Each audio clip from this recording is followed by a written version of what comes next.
Hello and welcome to FPL Mate, your best mate for fantasy Premier League content for the 2020-21 season. My name is Dan and today we're going for a Game Week 29 buy, sell, keep, avoid video. Of course, it is the dreaded blank game week that we've known is coming for a little while, but the great thing is, a lot of people who don't watch these kind of videos, who don't consume FPL content, who aren't FPL nerds like us guys, will not know that this blank game week has been on the horizons for quite some time. So people are going to be unprepared, which means this is a perfect opportunity for us to get ahead. As they say, chaos is a ladder. So I'm actually feeling pretty good about this game week, even though it is kind of a bit of a nightmare game week. I think just being prepared a little bit, watching videos like this, it's really going to help you out for the game week. I really think that, and we could be hoping for some really nice green arrows indeed, where a lot of people might struggle. So, very quickly, this video is of course sponsored by OneFootball. For those of you who don't know what OneFootball is, it's a great app / website for all things football. I personally like the OneFootball app for checking out scores on games I might not necessarily be watching. I think it's really handy for that. A lot of international football coming up as well, so they'll have all the news on international goings down. Also, news, transfer rumours, all that kind of stuff, all on the app, all on the website. Definitely worth checking out if you're really into your football. Really easy, really well laid out. I love it. So absolutely go for it. Completely free. Link at the top of my description. So very quickly, buys are players you probably don't have but should consider bringing in. Sells are players that you probably have but should consider removing. Keeps are players that you probably have and should keep. And avoids are players that you probably don't have but should avoid. Hopefully you got all that, guys. Hopefully you've heard it a few times already so you didn't need to hear me say it. But there you go, guys. That is the rules of the video. 2 in each category. And we're going to start you off with some buys for Game Week 29. So our first buy is Jesse Lingard. How could I not throw him in? Fourth mention in a row. He's been in 4 buy, sell, keep, avoid videos. You will know that he goes buy, avoid, buy, avoid. Except this week, we're on a buy. We're on a buy. He is just doing fantastically. But with Jesse Lingard, and the reason he's been in buy so many times and in avoid so many times, in, out, in, out, in, out, is because there are correct and incorrect times to buy players like this. Especially when we're talking about some game weeks with double game weeks, some game weeks with single game weeks, some with blanks. And this is a blank game week, and it's a blank game week in which Jesse Lingard plays, which makes it a good time to buy him. A good time indeed. Last week he didn't even play. The game week before that he played, so that was a good time. The week before that he played, but it was only 1 game when a lot of other teams played twice, so it wasn't worth getting him in on that game week. So it does make sense. You know, we can make memes about it, and honestly I love it. Jesse Lingard is a bit of a star of this series, isn't he? But he is looking really good. I really do like him. I like him as a player. I like what he has done to at West Ham. You know, he's come in there. He's regained all of this confidence. He's becoming the player that we have thought he should be for years and years and years and years. You know, we're talking about almost a decade now he's been around, so it's been quite a long while. But his stats in the last 5 look really good. So in his last games that he has played in, 13 shots, 9 in the box, 3 big chances, 2.53 expected goals. He's of course scored 2 goals over that, so he's slightly underperforming his goals, which is kind of a good sign. Maybe he could score a few more. 5 key passes, 2 big chances created, 1.32 expected assists. He's got 2 assists. So 4 returns in 5 games. That is something we definitely really like. He's against Arsenal. I feel like he's probably going to fancy himself against Arsenal. He does like a game against Arsenal, so why not? He's on penalties. We really like that. Fixtures after Arsenal are actually pretty good as well. So he's kind of a pick that you could actually keep for a fairly long time in your team, and he's good price as well. So after Arsenal, he plays Wolves, who are not looking so hot at the moment. Leicester, you know, on form, you would say that West Ham are a better team than Leicester for sure. Newcastle, who, you know, I'm not rating them too much at the moment. They've got Chelsea, which is a difficult fixture, but after that, they've got Burnley. Honestly, and then just for the rest of the season, then there's not too many games after that, to be fair. He's just got good fixtures for the rest of the season. So West Ham, in general, really nice fixtures for the rest of the season, and they play a game in Game Week 29, which is more than could be said about a lot of teams. Lingard is kind of the main guy at West Ham, you'd say Lingard, Creswell, and Antonio are the 3 players that we most like the look of in terms of who is going to score the most points from that West Ham team. So Lingard is definitely a player you want to be going for your midfield options. I know we're maybe struggling a little bit for midfield options at the moment, and Lingard is just a really good, obvious choice to go for this game week. Next up is Lewis Dunk. Of course, I bought in Lewis Dunk last game week or the game week before or something like that. I think it was last game week or the game week before. Anyway, he was a couple of game weeks punt for me, but now if you bring him in now, he's got to be a 1 game week punt. Obviously, he scored in last game week, which we absolutely love to see, but I do really like this fixture of Brighton against Newcastle in game week 29. There's not really too many fixtures that stand out. That's kind of the situation, and I feel like this is the biggest mismatch in this set of fixtures, and I'll talk about that in a second. But Brighton, underlying stats, make them the second best defence in the league. Probably surprises you a little bit, probably continues to surprise you. The way they're conceding goals is kind of a little bit unlucky. They should be keeping more clean sheets than they actually are, and they will keep more clean sheets. Eventually, it will round itself off, and they will start keeping some more clean sheets. That's going to happen. It's happened before. You know, if we go back 5 game weeks, Brighton were keeping loads and loads of clean sheets. I think they kept something like 4 clean sheets in a row. That went completely under the radar. Since then, unfortunately, they haven't kept so many clean sheets, but they're still not, you know, that other teams are not taking very many chances against them. So they do have this good chance of keeping clean sheets. They're really good at keeping teams out at the moment. And if they can get a bit of luck, and maybe against a team like Newcastle, you're going to kind of think maybe a bit of luck is going to come that way. Newcastle, they're lacking up front without Almiron, Maximan, Wilson potentially back, but even if he is back, it's kind of going to be his first game back. Who knows exactly how that's going to work. Newcastle defence, they're kind of looking quite bad right now, to be honest. On expected stats, Brighton have high expected goals, and Newcastle have high expected goals conceded. So this is what I'm saying. This is actually quite a mismatch in terms of the underlying stats saying that Brighton are out of all the fixtures, Brighton are the most likely to beat the team in front of them by a significant amount of goals now. There's not going to be a huge amount of goals this game week, I don't think, or a huge amount of difference between each of the teams. But in terms of finding the best mismatch to target, I feel like this is the one. What I like specifically, and why I'm specifically recommending Dunk over maybe some of the cheaper options, I know Veltman looks like a really good option as well. Why I like Dunk is that Newcastle concede 4 headed chances per game on average, which is by far the highest in the league. So they're conceding a lot of headed chances. Who's the player to go for in terms of headers for Brighton? Well, it's Lewis Dunk. He's the heading man. Super tall, super aerial presence. You know, gets in the box, gets those headers in. That's exactly what we like. And that's exactly the kind of thing we want to be looking at. It's the kind of stats that a lot of people don't really take into consideration. How many headed chances a team concedes versus who is the player most likely to score a header. That's Lewis Dunk for you in game week 29. He's the guy. Out of all the players most likely to score a header in this game week, it's Lewis Dunk. So there you go. Obviously, you get a lot of points from that for a defender. If you can keep a clean sheet and gets a headed goal, you know, it's going to be a game week of low-scoring players everywhere. Lewis Dunk could potentially have this really, really nice high ceiling, a potential for a big point haul. Who knows how it's actually going to happen in real life, but, you know, you've got to play your chances, you've got to play your odds, and that looks pretty good to me. On to some sells. We'll start you off with Salah. I just think it's enough is enough. Last game week, I did put him in sell, but I actually ended up kind of doing a little bit of a 180, thinking, okay, maybe on underlying stats alone, maybe he deserves one last chance. The kind of arguments I was putting forward last game week as to why you should sell him, which I ultimately kind of half changed my mind on, is that he's just too expensive. He is too expensive. He is not returning, you know, ever, pretty much. You can't spend that much money on a player unless they are super, super trustworthy. You can't spend that much money on a player unless they are a genuine captain option every single game week, or at least in 90% of the game weeks. Salah's not that. Who are you going to trust him against? The only way you would ever really think about, or well, at least be confident in captaining Salah, is if they were playing literally, you know, a Sheffield United or a West Brom or someone like that. That's the only way you would ever captain Salah at the moment, I feel, or at least be confident in captaining Salah at the moment, which is a problem because, you know, when you're talking about players of this price, that's not good enough. That's really not good enough. So it's not to say that Salah is a bad player. It's not to say that Salah is, you know, gonna score less than, you know, your 5.5 million midfielders. I'm not saying that at all. What I'm saying is that you can use your money so much better. Think about other midfielders that you might want in his place, sort of Bale, for example, really good option at the moment. Son, when he's back fit, you kind of want him, aren't you? De Bruyne maybe when we're talking after this game week. Bruno Fernandes, again, you would rather have Bruno Fernandes after game week 29, of course, although Salah doesn't play in game week 29 anyway. Really seems to me like he's a really easy way of bringing in a premium player like Bale or you know, Harry Kane, if you can do 2 transfers to work it that way.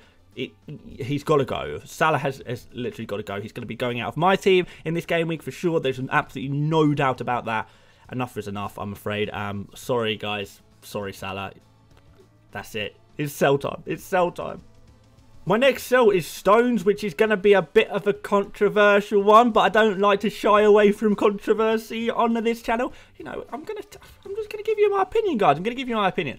I think Stones is a player where you take the points you've just gained and you run. You take the points and run. And it's not because Stones is a bad player or he's a player who's unlikely to get points. When Stones plays, we know he gets points. He's not exactly known for scoring goals, but he's scored 4 this season, which is actually pretty good. It's pretty good, really. I don't know if that's necessarily going to continue. He does seem to be scoring off a fairly low XG, and he's not exactly a clinical finisher. So I don't know if it's going to continue at the rate that it is going at the moment. So that is one argument to take him out. I don't know if it will be, you know, if it's going to continue, but that is very speculative. What I would say is my actual reasoning for why you might want to sell Stones is that he's playing once every other game. At this point, he's being rotated heavily with Laporte, heavily. And, you know, there are other options at Man City to play in defence as well. It does just seem like Stones is not going to play every game. He's not even going to play 75% of games. He is going to be once every other game. Now, that's kind of okay. That's kind of okay. He's fairly cheap. If you've got players on your bench, that's not really an issue. What does become an issue is that Man City, over the next 5 game weeks, actually only play 3 fixtures. So they blank in game week 29 and they blank in game week 33. So over the next 5, Man City only have 3 fixtures. So if you take away those 2 blanks and then consider that Stones is rotated, plays every other game, Laporte is probably the preferred choice, what we're saying is over the next 5 game weeks, 3 fixtures available for Stones. He's only going to play, you know, 1 or 2 of them. 1 or 2 fixtures over the next 5. And that's kind of where you say, all right, maybe that is not good enough, especially when we can consider some other defenders that actually do look quite good. You know, I'm talking about Creswell. I'm talking about maybe going for a Spurs defender if you want to target this fixture against Aston Villa. Aston Villa lacking a bit of creativity. They've got Newcastle as well next. Spurs have, so that's a Spurs or a West Ham defender is a pretty easy transfer, I would say. Play in each of the next 5 games. I think anyway, unless Spurs have got a blank as well in 33, which when I think about it, they might do, but that's a problem for another day, especially if you're playing a wild card in game week 31 like me. But this is what I'm saying. Stones is just not going to have game time over the next 5 game weeks. Some of it's not his fault. Some of it is because it's rotation. Some of it's because of the blanks that Man City have. But that's the situation you find yourself in. So it's a very good reason to get rid of Stones now. And you can always bring him back in later when there is a more consistent run of fixtures for Man City. On to some keeps, and we'll start you off with Bamford. And the basic situation with Bamford is that the rumour is that the injury is not that bad.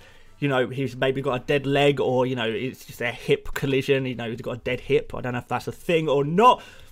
Maybe it is, maybe it isn't. But the injury could potentially not be that bad. When we look at injuries, we kind of think, oh, is he likely to play next game? If it's muscular, we can probably confidently say he's not going to play next game.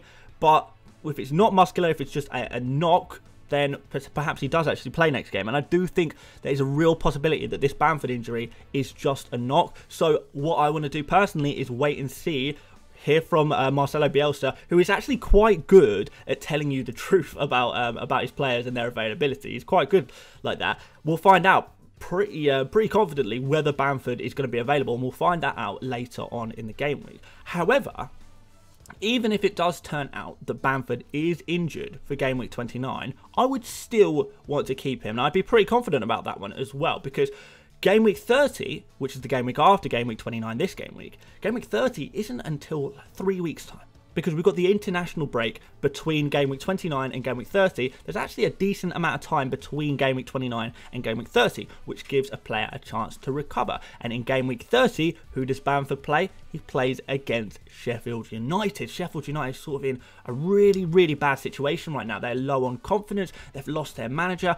Their squad just kind of isn't good enough. I feel like Chris Wilder was the one thing keeping them, you know, keeping them relevant at all. And even then they've been struggling. So without Chris Wilder, it's going to be a really, really tricky end to the season for Sheffield United, and I feel like they may become our whipping boys, a team to target. We've already seen Leicester beat them 5-0. So when we're talking about Leeds, we want our Leeds players for Game Week 30. We really want them. And if you sell Bamford now, even if he is injured in Game Week 29, you know, you're going to want him back in Game Week 30. You're going to really want him back in Game Week 30. So it's a really tricky one. But I kind of feel like you just got to keep Bamford no matter what, as long as he's going to be back for Game Week 30. If his injury is, you know, something terrible and he's out for a month, then fair enough. Move him on. But I don't think that's going to be the situation. I really don't think that's going to be the situation. So in that sense, I feel like you've got to keep Bamford. At least keep him for 3 days until we hear for sure how long he's going to be out for.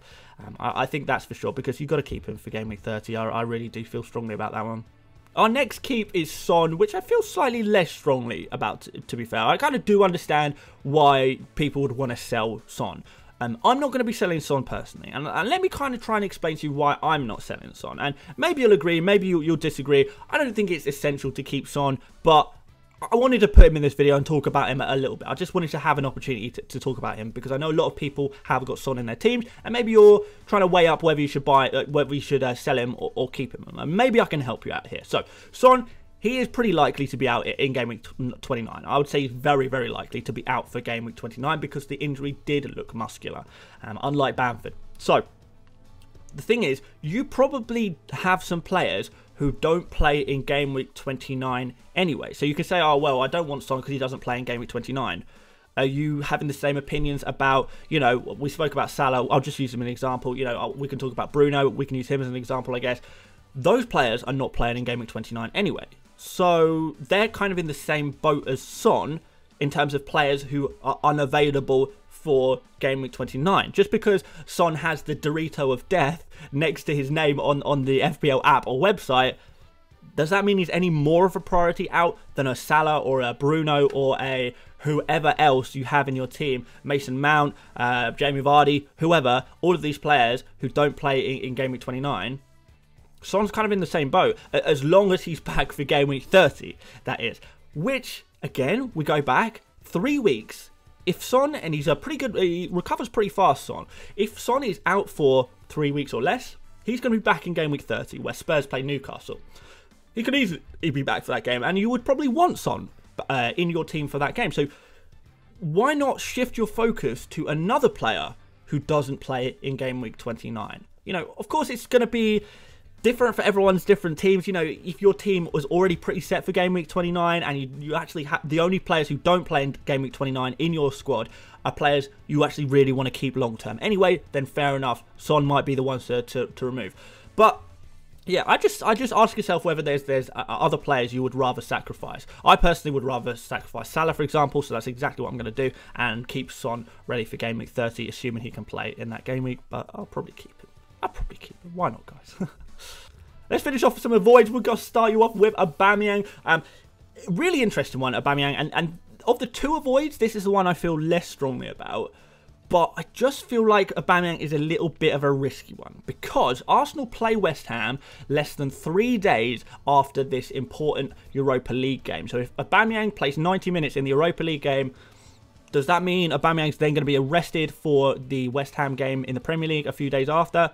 Possibly, very possibly. Definitely one to keep an eye on those Europa League fixtures to see how many minutes Aubameyang plays, because the priority for Arsenal right now is Europa League and not Premier League. Now, even if not, you know, will Arsenal field a weak team in the Premier League? Even if Aubameyang plays, is he going to have a weak team around him because Europa League has been prioritised? You know, West Ham, it's not exactly an easy fixture anyway. Is Aubameyang going to play 90 minutes against West Ham? There's all these kind of fixtures that kind of make it a little bit risky for me. And usually, a risk is fine when a player is cheaper.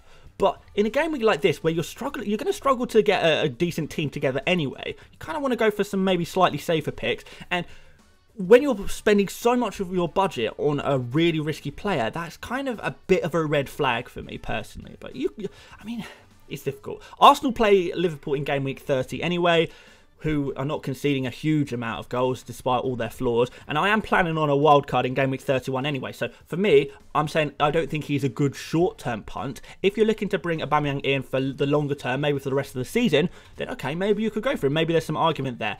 Because over the course of the rest of the season, he is going to get some game time at least, right? But I don't think you should bring in Aubameyang if it means that you're going to be going without the more essential players for Game Week 29, you know, like Kane, Bale, Lingard. If going for Aubameyang means you can't get in Harry Kane, then maybe you need to reevaluate your priorities a little bit. But I just don't think Aubameyang is as safe of a pick as you might think. And I don't like that. For that much money, I want a player who plays game in, game out. So that's why I'd never go for a player like Aubameyang or someone like Sterling or someone like that, because I need him to play every game week if they're going to be eating up that much budget. But there you go. And we're going to finish you off with Nacho, a bit of a banter one to finish us off, guys. But I'm sure a few of you guys are considering him. And please don't, guys, please don't go for Nacho. So Nacho doesn't play in Game Week 29. He can't play. There is no fixture for Leicester in Game Week 29. You know, even if you're saying, well, I'm going to bring in Nacho and then I'm going to free hit for Game Week 29 anyway. Well, free hit cancels out any transfers made in the game week that you play your free hit. So that just means that Nacho's not even going to be in your team. The question is, do you really have already 11 players for Game Week 29 that you can afford to make transfers thinking way in the future? You know, bringing in Nacho for Game Week 30, 31, 32, etc, etc. Can you afford to think that far ahead, really, in this situation? You know, or is it actually that you've only got sort of 6 or 7 players who are available for Game Week 29, and maybe that should be your priority instead? If you've already got 11 players ready to go and 2 free transfers, then, you know, I'm jealous of you. I'm jealous. If you are using free hit, I'm jealous. But if you're using a free hit, you can't get Nacho in anyway. Even if everything is going your way, you're ready to go, I'm sorted for Game Week 29, I'm going to plan it ahead with Nacho. I'm just going to get Nacho anyway.